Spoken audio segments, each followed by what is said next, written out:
Guys, welcome to the Ford Farm or Hannah's Homeland or Hannah's Heartland, or Hannah's Homestead, whatever you want to call it. But this is our garden space that we built last summer. And these are 20-foot greenhouses that we joined together. And my husband built these beds. I think they're about 18 feet by 4 feet. And then he made a door that connects the two in the middle. So I'm going to walk you through here. This is our Swiss chard from last fall that I planted. I'm really excited to see what it does this year. We also have the garlic that I planted last year. This is like a giant garlic. It is... I don't know what the variety is of that, but so I'm excited to see that that's starting to pop up. We have potatoes planted here from last fall, but they didn't really do anything yet. So I'm gonna see if anything comes up this season when it starts to get warmer.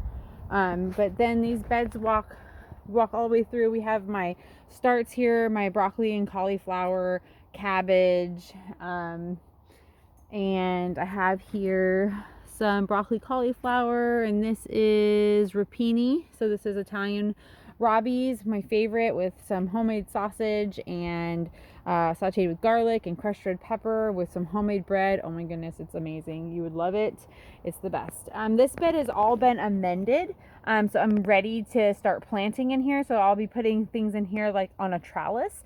So a lot of cucumbers, peppers, eggplant I'm gonna try to do in here and see how it does here. I'm actually this year I'm doing each variety indoors and outdoors because I want to see which one does the best. I want to see because it's a totally different climate in here in the summer. It's way more like humid and moist.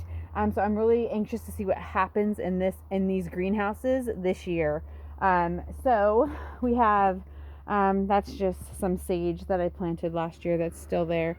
And this will be where my tomatoes will be going. My indoor tomatoes. I have rainbow tomatoes I planted, some heirloom tomatoes, a variety that has a blend in it. I also will be doing Romas for canning and making tomato sauce and tomato paste. And then this is my herb garden. I have lots of garlic planted in here. And leeks. Onions. I'm going to be planting my Brussels sprouts in here. And then this is our outdoor space right here. Hey buddy, you almost done with your book? My outdoor space right here. I have lots of spinach planted in here. I have some peppermint chard, which I've never tried. I'm excited to try that. Rainbow chard, parsnips, peas, I have some beans planted in here as well. So let's see here. We have cabbage, green cabbage, Swiss chard, but I have more stuff planted in here and I don't see any seedlings popping up yet. Hopefully soon. I don't know. We have bok choy and rutabagas planted here. And they have a really short harvest time. They're only 2 months. 2 months from seed to harvesting, which is great because we still have 2 more cold months here, where it gets in the 20s and 30s, or 30s mostly, 30s and 40s. So these crops do really well here in Southern Oregon or the Pacific Northwest. So we have chives, celery, cabbage. I planted some rapini out here.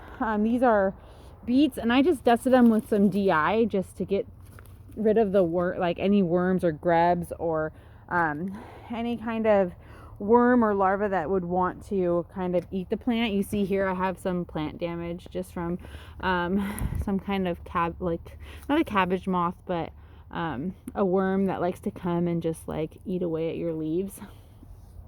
And then it'll eventually affect the fruit of the harvest. You don't want that. So this is Swiss chard. Can you guys see that? From last year. And then I planted a bunch of onions in here, red burgundy onions and some sweet yellow onions in here. So really excited about the garden space this spring. We'll see what happens. I'm being very aggressive in my planting this year. I'm doing way more than I did last year, just because I want to see how much this garden space the capacity of it. Like, what is the capacity of this space? We only live on an acre. And so I want to utilize our space as best as possible. So these are our pigs. They're in the corner of our property. That is Addie girl. We have Sammy, and then Lukey's in there somewhere. These are for eating. These are food for our family. And so Addie actually is our sow. We're going to be keeping her. Hey girl. Hi. We're going to be keeping her and breeding her, hopefully. So we'll get some little piglets in the summer, and we're really excited about that. So we have 30 hens. And my hens are super good layers, even in the winter months. They give me at least a dozen eggs every other day. I get an abundance of eggs. I have to say, I'm super blessed that the Lord has provided me with good layers. And sometimes they're like double yolk eggs. So I'm not complaining with that at all, especially as a family of 8. So these are our girls. There's outside in their atrium area. My husband built them, and then this is actually a run that my husband built. It's kind of hard to see. We got cupboards came in this container, and he brought it home, and we transformed it into a chicken run. And then we had pallet wood that we put together, and we transformed that into a chicken run. And the only wood that we even is brand new on this chicken house is this outdoor area piece. So hard to see. My hat goes off to you guys. So that is a new piece that we added, and then the one in the back was their existing house. But because we got so many hens last year, we had to expand the space because they needed more space to be able to lay and have like run around, because we don't let our birds free range, because A, there's tons of predators where we live, and B, they will just destroy. I don't have electric fences because I have kids and I just don't have them. So this is what we have. This is what we have to work with. So super excited about the season, and we just wanted to I just wanted to share our heart with you. There's just something so rewarding about planting food for your family, raising food for your family,